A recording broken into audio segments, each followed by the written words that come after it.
कल्पना करो, सुबह आंख खुली है। नींद तो पूरी हुई, लेकिन शरीर में अजीब सी सुस्ती है।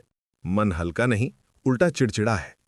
पेट ठीक से साफ नहीं हुआ और दिन शुरू होने से पहले ही थकान कंधों पे बैठ गई है। अब खुद से एक सीधा सवाल पूछो, जब सारे टेस्ट ठीक हैं, डॉक्टर कहते हैं सब सामान्य है, तो ये थकावट आखिर आ कहां से रही है? जरा ठहरो और सोचो, कहीं समस्या शरीर के किसी एक हिस्से में नहीं, बल्कि उस पूरे सिस्टम में तो नहीं जो शरीर को चलाता है। आज मैं तुम्हें उसी जड़ तक ले जाना चाहता हूं, उस जगह तक जहां से ऊर्जा बनती है, जहां से मूड तय होता है, जहां से सेहत की असली कहानी शुरू होती है।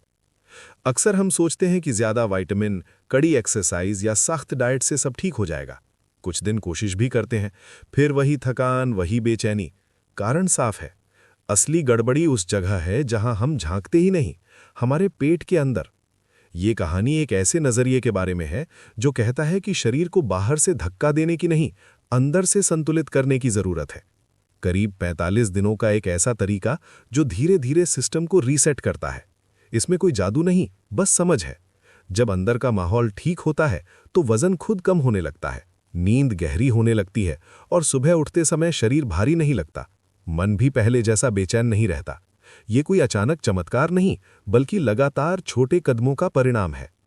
सबसे बड़ी बात यह है कि शरीर में खुद को ठीक करने की क्षमता पहले से मौजूद है। हर कोशिका में सुधार की संभावना छिपी है। हमें बस उसे सही माहौल देना है। साफ खाना, सीमित उपवास, भरपूर पानी, पूरी नींद और तनाव कम करने की आदतें। जब हम शरीर की भाषा समझने लगते हैं, तब सेहत मजबूरी नहीं, स्वाभाविक अवस्था बन जाती है। रीसेट का मतलब खुद से लड़ना नहीं, बल्कि खुद के साथ काम करना है। और शायद असली बदलाव वहीं से शुरू होता है। डोमिनी बार बार एक बात समझाती हैं कि बदलाव सिर्फ प्लेट बदलने से नहीं आता, नजरिया बदलने से आता है। अगर दिमाग हर समय चिंता, भागदौड़ और दबाव में रहेगा, तो शरीर चाहे कितना भी अच्छा खाना खा ले, पूरी तरह ठीक नहीं होगा। इसलिए वो कहती हैं, शुरुआत दिमाग से करो। धीरे धीरे सांस लेना सीखो। दिन में कुछ समय ऐसा रखो जब मोबाइल, स्क्रीन और नोटिफिकेशन से दूरी हो, क्योंकि शरीर की मरम्मत शोर में नहीं, शांति में होती है। इसके बाद वो खाने की बात करती हैं, लेकिन साधारण तरीके से। शरीर को वही पसंद है जो प्रकृति के करीब हो। ताज़ी सब्जियां, मौसमी फल, मेवे, बीज और अच्छे तेल। ज्यादा पैकिंग वाला, ज्यादा प्रोसेस्ड खाना धीरे धीरे अंदर की ताकत को कमजोर करता है। जब आप साफ और सादा भोजन लेते हैं, तो कुछ ही दिनों में शरीर खुद संकेत देने लगता है कि उसे क्या सूट करता है और क्या नहीं। एक और अहम बात है उपवास। वो इसे सजा नहीं मानती, बल्कि शरीर को आराम देने का अवसर मानती है। कुछ घंटों तक भोजन न लेने पर शरीर अपने पुराने कमजोर सेल्स को हटाकर नए बनाने की प्रक्रिया शुरू करता है। इसे विज्ञान की भाषा में ऑटोफेजी कहा जाता है। ये अंदरूनी सफाई जैसा है। इससे गट का संतुलन बेहतर होता है और प्रतिरक्षा तंत्र मजबूत बनता है। ये पूरी 45 दिन की यात्रा केवल डाइट चार्ट नहीं है, बल्कि जीवन शैली का धीरे धीरे रूपांतरण है। पहले 15 दिन शरीर को हल्का करने के, अगले 15 दिन उसे सुधारने के और अंतिम 15 दिन नई ऊर्जा जगाने के। हर चरण में शरीर थोड़ा बदलता है और मन भी। लोग बताते हैं कि वजन घटने के साथ साथ उनका मूड स्थिर हुआ, सोच साफ हुई और आत्मविश्वास बढ़ा। गट की स्थिति सीधे हमारे हार्मोन और भावनाओं से जुड़ी होती है। जब पेट संतुलित रहता है तो मन भी शांत रहता है, लेकिन अगर पाचन बिगड़ा है तो चिड़चिड़ापन और बेचैनी बढ़ना आम बात है। इसलिए कहा जाता है, स्वस्थ गट का मतलब स्वस्थ दिमाग। किताब में ऐसे लोगों की कहानियां भी हैं जिन्होंने इन 45 दिनों में बदलाव महसूस किया। किसी की पुरानी थकान कम हुई, किसी की नींद बेहतर हुई, किसी ने अतिरिक्त वजन घटाया, तो किसी की त्वचा में निखार आया। लेखिका साफ कहती हैं कि ये कोई चमत्कार नहीं, शरीर की स्वाभाविक क्षमता है। जब उसे सही माहौल मिलता है, वो खुद सुधार शुरू कर देता है। असली सेहत रोजमर्रा की छोटी आदतों में छिपी है। सुबह की धूप, कुछ मिनट की शांति, गहरी सांसें और साधारण भोजन, यही बुनियाद है। दूसरे चरण में ध्यान शरीर की अंदरूनी सफाई पर जाता है। जब आप साफ खाना और उपवास अपनाते हैं, तो शरीर जमा हुए अवांछित तत्वों को बाहर निकालना शुरू करता है। इस दौरान हल्का सिर दर्द, थकान या मूड में बदलाव हो सकता है।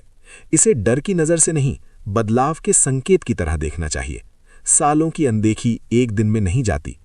इस समय पानी सबसे बड़ा साथी है। पर्याप्त और शुद्ध पानी शरीर की सफाई को आसान बनाता है। सुबह उठकर गुनगुने पानी में थोड़ा नींबू मिलाकर पीना एक सरल लेकिन असरदार शुरुआत हो सकती है।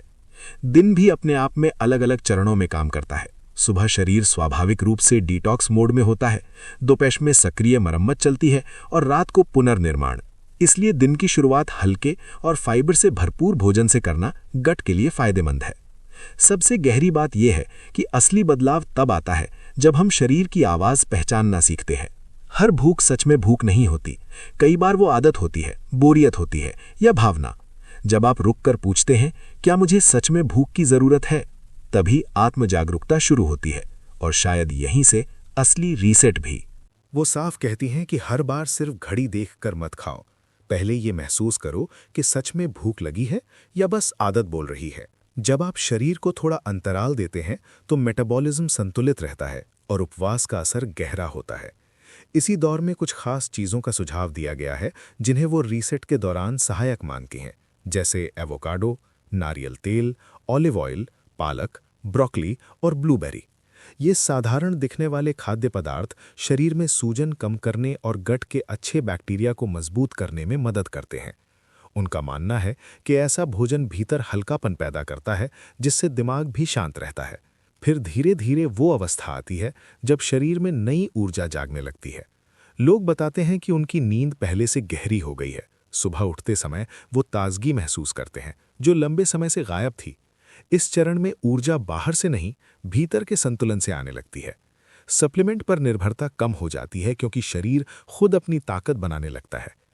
एक दिलचस्प बात वो बताती हैं कि ऊर्जा भी दो प्रकार की होती है। एक वो जो हम भोजन से तुरंत पाते हैं, जो कुछ समय बाद खत्म हो जाती है। दूसरी वो जो शरीर के अंदरूनी संतुलन से बनती है और स्थायी रहती है। अगर अंदर का इकोसिस्टम संतुलित है तो बिना किसी अतिरिक्त प्रयास के भी आप खुद को सक्रिय और हल्का महसूस करते हैं। इस दौरान वो सलाह देती हैं कि खुद को अनावश्यक तनाव में ना डालें, नींद को प्राथमिकता दें क्योंकि रात का समय ही असली मरम्मत का समय है। जब हम सोते हैं तब शरीर क्षतिग्रस्त कोशिकाओं को सुधारता है। अगर नींद अधूरी है तो बाकी सारी कोशिशों का असर कम हो जाता है, चाहे वो अच्छा खाना हो या उपवास। शरीर को संतुलन में लाने के लिए 5 बुनियादी आधार बताए गए हैं: सही भोजन, सही समय पर भोजन, पर्याप्त नींद, मानसिक शांति और संतुलित उपवास। जब ये पांचों एक साथ चलते हैं तभी गहरा बदलाव दिखाई देता है। कुछ हफ्तों बाद सूजन कम होने लगती है, त्वचा साफ दिखने लगती है, चेहरे पर चमक आती है और वजन स्वाभाविक रूप से घटने लगता है।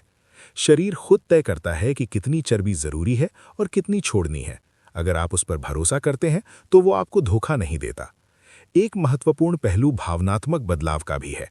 केवल शरीर को नहीं, मन को भी हल्का करना जरूरी है। रोज कुछ मिनट अपने साथ बिताना, शांत बैठना, गहरी सांस लेना और अपने भीतर की आवाज सुनना शरीर और दिमाग को एक लय में लाता है। कई बार हम अपने बारे में नकारात्मक धारणाएं पकड़े रहते हैं, जैसे मैं हमेशा थका रहता हूं या मैं जल्दी बीमार पड़ जाता हूं। ऐसी सोच भी शरीर पर असर डालती है। अगर आप खुद को कमजोर मानते रहेंगे तो शरीर भी उसी दिशा में ढलने लगेगा। लेकिन अगर आप विश्वास करें कि शरीर में खुद को ठीक करने की क्षमता है तो वही विश्वास धीरे धीरे परिणाम में बदलता है। उम्र के साथ शरीर की जरूरतें भी बदलती हैं। जो तरीका 20 साल की उम्र में ठीक था वो 40 में वैसा काम नहीं कर सकता। इसलिए एक ही डाइट सब पर लागू नहीं होती। कभी फाइबर बढ़ाना पड़ता है, कभी प्रोटीन पर ध्यान देना होता है। असली कुंजी संतुलन है। कुछ हफ्तों बाद ऊर्जा का स्तर इतना स्थिर हो सकता है कि सुस्ती कम हो जाए, दिमाग साफ चले और मूड हल्का रहे।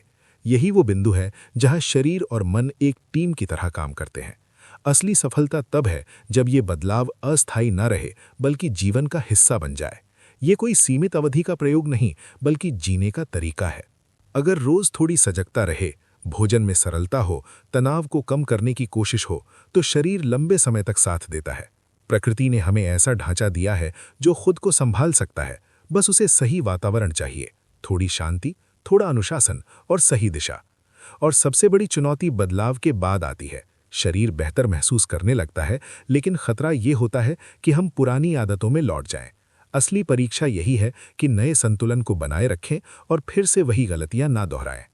वो समझाती हैं कि असली काम तब पूरा माना जाता है जब नई आदतें कुछ दिनों की कोशिश न रहकर जीवन का स्वाभाविक हिस्सा बन जाएं।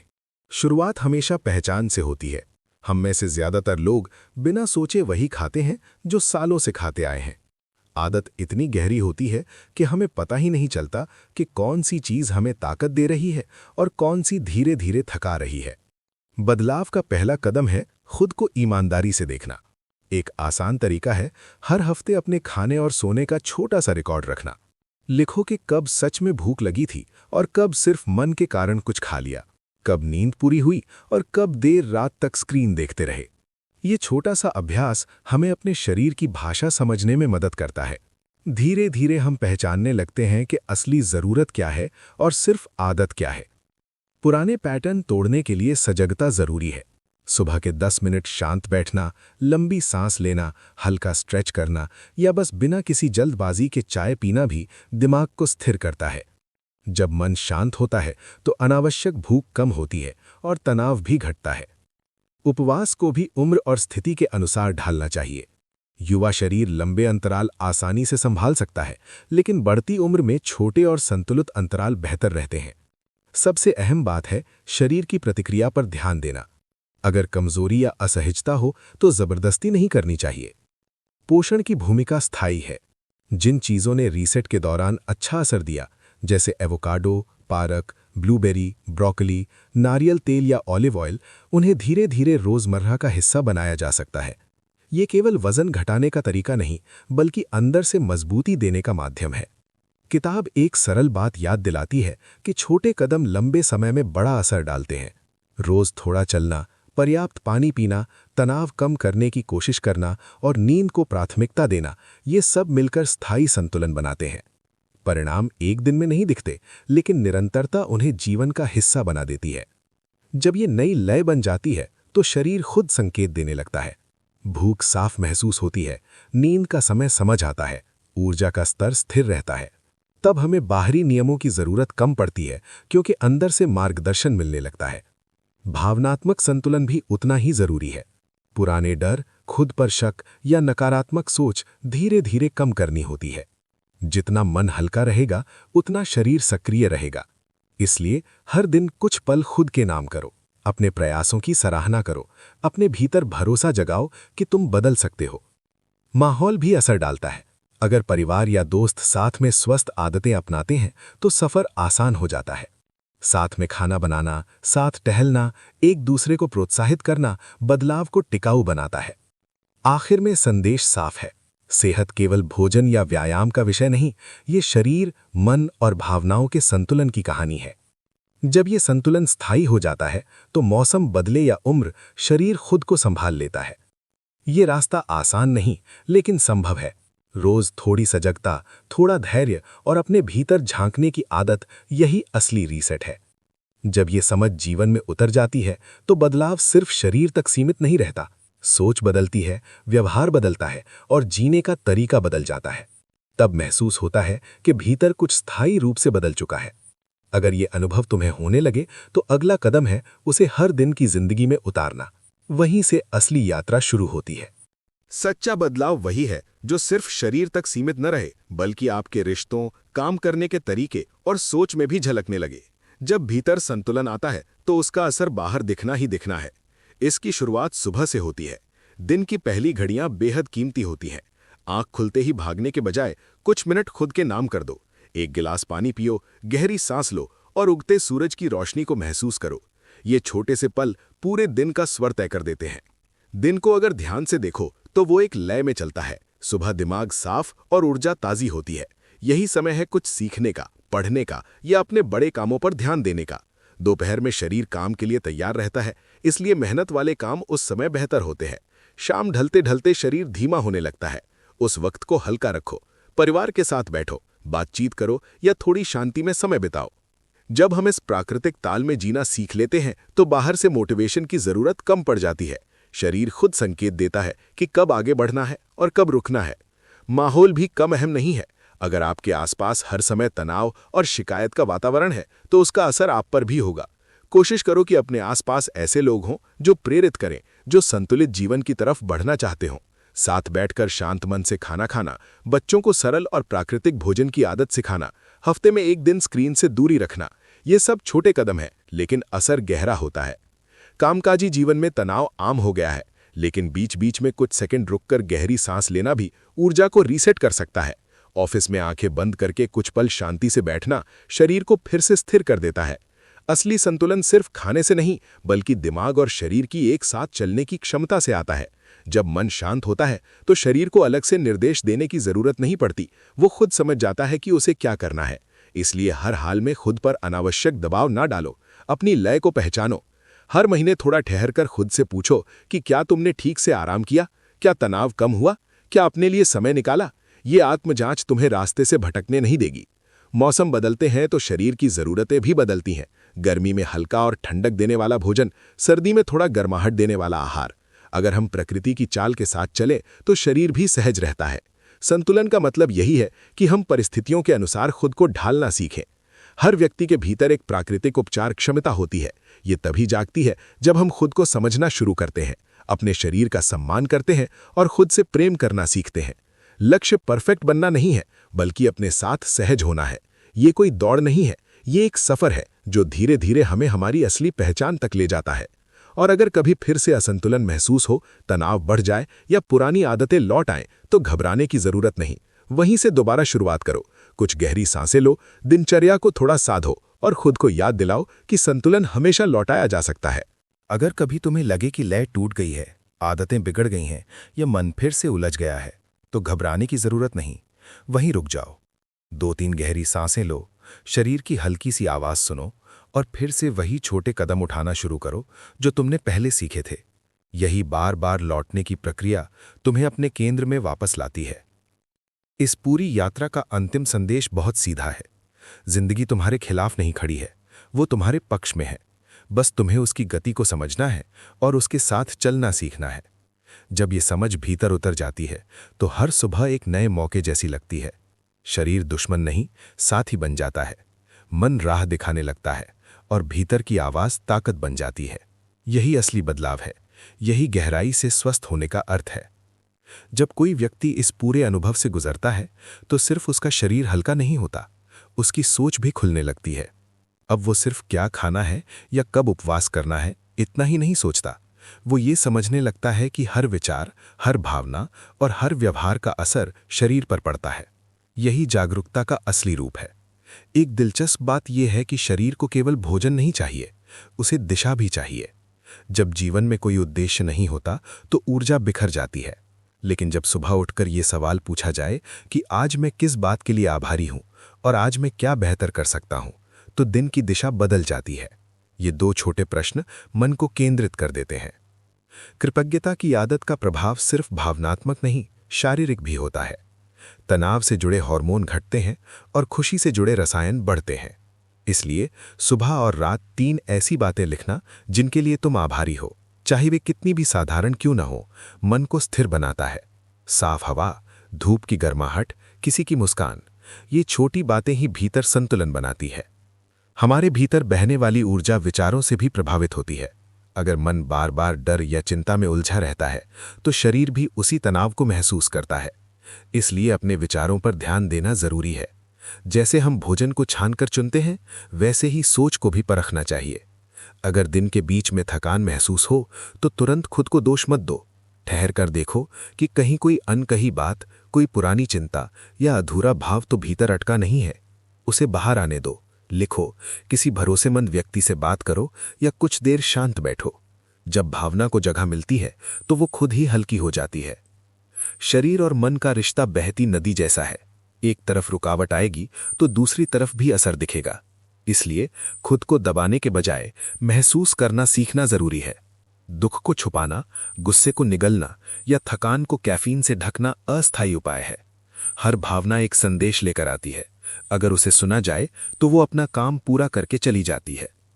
स्वस्थ होने की प्रक्रिया केवल मांसपेशियों या पाचन तक सीमित नहीं है। भावनात्मक बोझ भी शरीर को प्रभावित करता है। जब हम पुराने दर्दों को छोड़ते हैं, माफ करते हैं, तो भीतर जमी ऊर्जा खुलने लगती है। इससे प्रतिरोधक क्षमता मजबूत होती है और शरीर हल्का महसूस करता है। एक उदाहरण बताया गया है एक ऐसी महिला का जो वर्षों से थकान से जूझ रही थी। उसने कई तरह के आहार और व्यायाम अपनाए, लेकिन कोई खास फर्क नहीं पड़ा। बाद में उसने अपने बचपन के दबे हुए दुखों को लिखकर बाहर निकाला। खुद को और दूसरों को माफ किया। कुछ महीनों में उसने बदलाव महसूस किया, क्योंकि उसने केवल शरीर नहीं, मन का भार भी उतारा था। यही इस पूरी यात्रा का सार है। जब भीतर की गांठें खुलती हैं, तो बाहर का शरीर भी सहज हो जाता है। इस हिस्से में बात बहुत सीधी है, लेकिन गहरी। जब तक हम अपने पुराने भावनात्मक घावों को नहीं समझेंगे और उन्हें भरने की कोशिश नहीं करेंगे, तब तक केवल डाइट बदल लेने या उपवास करने से पूरी तरह स्वस्थ नहीं हो सकते। शरीर सिर्फ खाने से नहीं बनता, वो हमारे विचारों और अनुभवों से भी आकार लेता है। इस चरण में सबसे जरूरी चीज है खुद को समझना। जब इंसान ये देखना शुरू करता है कि हर भावना का असर उसके शरीर पर पड़ता है, तब वो अपने विचारों को हल्के में लेना बंद कर देता है। वो सोच समझकर प्रतिक्रिया देता है। यहीं से मन की शांति और शरीर की सेहत एक दूसरे का हाथ पकड़ लेती हैं। एक सुंदर अभ्यास बताया गया है। रात को सोने से पहले कुछ मिनट अपने दिन को याद करो। सोचो, आज किन बातों पर जरूरत से ज्यादा प्रतिक्रिया दी, कौन सी बात अब भी भीतर अटकी हुई है। फिर मन ही मन उसे जाने दो। ये छोटा सा अभ्यास मन को हल्का करता है और नींद को गहरा बनाता है। नींद को यहाँ केवल आराम नहीं माना गया, बल्कि निर्माण का समय कहा गया है। जब हम सोते हैं, तब शरीर चुपचाप खुद को ठीक करता है। अगर हम देर रात तक स्क्रीन में उलझे रहते हैं, तो ये मरम्मत अधूरी रह जाती है। इसलिए सोने से पहले का आखिरी घंटा अपने लिए रखो। मोबाइल दूर रखो, कोई अच्छी किताब पढ़ो, हल्का संगीत सुनो या बस शांति में बैठो। यही सच्ची ध्यान अवस्था है। हमारा आसपास का माहौल भी भीतर के संतुलन को प्रभावित करता है। अगर कमरा बिखरा हुआ है, तो मन भी वैसा ही हो जाता है। साफ और सादा वातावरण हीलिंग को आसान बनाता है। प्राकृतिक रोशनी, खुली हवा और सादगी मन को स्थिर करती है। प्रकृति से जुड़ाव की बात भी खास है। रोज थोड़ी देर पेड़ों के पास बैठना, घास पर नंगे पांव चलना, धूप को महसूस करना या बारिश की खुशबू लेना भीतर की ऊर्जा को फिर से जगा देता है। प्रकृति बिना बोले बहुत कुछ सिखा देती है। वो शांति देती है, संतुलन देती है और नई ताकत देती है। आज की भागदौड़ में लोग रुकना भूल गए हैं, लेकिन जब तक हम रुकेंगे नहीं, खुद को सुन नहीं पाएंगे। कुछ पल ठहरना ही असली उपचार की शुरुआत है। कई लोगों की कहानियां बताती हैं कि जब उन्होंने ये तरीका अपनाया तो उनके जीवन में बदलाव आया। किसी का पुराना सिरदर्द कम हुआ, किसी की नींद सुधरी, किसी का वजन घटा और किसी के रिश्ते बेहतर हुए। वजह एक ही थी, उन्होंने खुद की आवाज सुनना शुरू किया। शरीर को मशीन समझना गलती है। वो एक जीवित चेतना है। वो हर विचार और हर भावना को महसूस करता है। जब हम उससे नाराज रहते हैं, तो वो भी तनाव में आ जाता है। लेकिन जब हम उसका आभार मानते हैं, उसका ध्यान रखते हैं, तो वो भी हमारा साथ देता है। एक सरल अभ्यास है अपने शरीर से बात करना। कुछ मिनट आंखें बंद करके पूछो, आज तुम्हें क्या चाहिए? आराम, पानी, चलना या बस शांति? ये संवाद भरोसा बनाता है। जब हम शरीर के साथ सहयोग करना सीख लेते हैं, तब बीमारी भी दुश्मन नहीं लगती। वो एक संकेत बन जाती है कि कहीं संतुलन बिगड़ा है। अगर उस संकेत को समझ लिया जाए, तो सुधार शुरू हो जाता है। इस यात्रा का एक और हिस्सा है दूसरों के लिए कुछ करना। जब हम किसी की मदद करते हैं, तो भीतर हल्कापन आता है, प्रेम और अपनापन बढ़ता है। ये भाव शरीर में ऐसे रसायन बढ़ाता है जो शांति और जुड़ाव की अनुभूति देते हैं। देने का भाव केवल सामने वाले को नहीं, हमें भी स्वस्थ करता है। वो एक बहुत सरल लेकिन गहरी बात कहती हैं। अगर सच में खुद को बेहतर करना चाहते हो, तो किसी और की मुस्कान का कारण बनो। सेहत केवल तुम्हारे शरीर तक सीमित नहीं है। उसका असर तुम्हारे घर, तुम्हारे दोस्तों और उस माहौल पर भी पड़ता है जिसमें तुम रहते हो। जब एक इंसान भीतर से संतुलित होता है, तो उसकी उपस्थिति ही आसपास के लोगों को सुकून देती है। रीसेट का मतलब सिर्फ अपनी प्लेट बदलना नहीं है, बल्कि अपनी ऊर्जा को स्थिर करना है। जब भीतर का शोर कम होता है, तो आसपास के लोग भी उस शांति को महसूस करते हैं। ये कोई शब्दों से समझाने वाली चीज नहीं, ये अनुभव करने वाली बात है। इसलिए कहा गया है, अगर दुनिया में बदलाव देखना है, तो शुरुआत अपने भीतर से करो। इस पूरी प्रक्रिया को 3 हिस्सों में समझाया गया है। पहले शरीर को हल्का और साफ करना, फिर मन को स्थिर करना और अंत में आत्मा से जुड़ना। जब ये तीनों एक साथ आ जाते हैं, तो जीवन की दिशा अपने आप बदलने लगती है। तब बाहरी प्रेरणा की जरूरत कम हो जाती है, क्योंकि ऊर्जा भीतर से उठती है। ऐसे स्तर पर पहुंचकर इंसान परिस्थितियों से ज्यादा प्रभावित नहीं होता। बाहर चाहे कितना भी तनाव हो, भीतर एक स्थिरता बनी रहती है। चेहरा सहज रहता है, शरीर हल्का महसूस करता है और मन भटकता नहीं। यही असली परिणाम है। ये सफ़र किसी तय तारीख पर ख़त्म नहीं होता, ये रोज़ जीने की चीज़ है। हर दिन थोड़ा सीखना, थोड़ा समझना और खुद से जुड़ना ही आगे बढ़ना है। इसके बाद बात आती है जीवन के उद्देश्य की। अगर दिशा नहीं है तो ऊर्जा इधर उधर बिखर जाती है। उद्देश्य का मतलब कोई बहुत बड़ा लक्ष्य नहीं होता। वो काम जो तुम्हें सुकून दे, वही तुम्हारी दिशा है। किसी की मदद करना, प्रकृति के साथ समय बिताना या अपने परिवार के साथ ईमानदारी से जीना, ये भी उद्देश्य हो सकता है। जब इंसान अपने मकसद को पहचान लेता है तो रोज़मर्रा के काम भी साधना बन जाते हैं। खाना बनाना, चलना, बातचीत करना, सब कुछ सजगता के साथ होने लगता है। तब तुलना और प्रतिस्पर्धा का महत्व कम हो जाता है, क्योंकि असली जीत भीतर महसूस होती है। इस अवस्था में शरीर खुद संकेत देता है, कब आराम करना है, कब आगे बढ़ना है, कब रुककर सोचना है। यही संतुलन है, यही स्वास्थ्य का सार है। पूरी यात्रा का निष्कर्ष यही है कि शरीर, मन और आत्मा तीनों को साथ लेकर चलना सीखो। यही स्थिरता का आधार है। जीवन असल में बहुत सीधा है, हम ही उसे उलझा देते हैं। शरीर हर दिन संकेत देता है, बस सुनने की आदत डालनी होती है। जब सुनना आ जाता है तो सांस लेना भी अलग अनुभव बन जाता है। कदमों में हल्कापन आता है और हर दिन एक नए अवसर जैसा लगता है। तब ये यात्रा खत्म नहीं होती, बल्कि वहीं से असली शुरुआत होती है। अब सवाल तुम्हारे सामने है, क्या ये विचार सिर्फ सुनकर छोड़ दोगे या इसे अपने जीवन में जगह दोगे? हर बदलाव एक फैसले से शुरू होता है। शायद यही वो क्षण है जब तुम्हारा शरीर, तुम्हारा मन और तुम्हारी भीतर की आवाज़ एक साथ कह रहे हैं कि अब समय है सच में जीने का। अगर ये सार तुम्हें छू गया हो तो इसे दूसरों तक पहुंचाओ। ऐसे ही विचारों के लिए जुड़े रहो। हर सप्ताह एक नई किताब, एक नया नज़रिया और एक नई प्रेरणा तुम्हारे लिए लाने का प्रयास रहेगा। जाते जाते एक बात बताओ, तुम्हारे लिए असली बदलाव क्या है? शरीर का रूप बदलना, मन की शांति पाना या खुद से फिर से जुड़ जाना? सोचकर ज़रूर लिखना। अगर तुम्हें ये बुक समरी पसंद आई, अगर तुम भी चाहते हो कि तुम्हारा शरीर और मन हमेशा संतुलन में रहे, तो इस वीडियो को लाइक करना, शेयर करना और सफलता की कहानी चैनल को सब्सक्राइब करना, ताकि तुम्हें ऐसे ही और जीवन बदल देने वाले सार मिलते रहें। हर हफ्ते मैं तुम्हारे लिए एक नई किताब, एक नया विचार और एक नई प्रेरणा लेकर आता हूँ।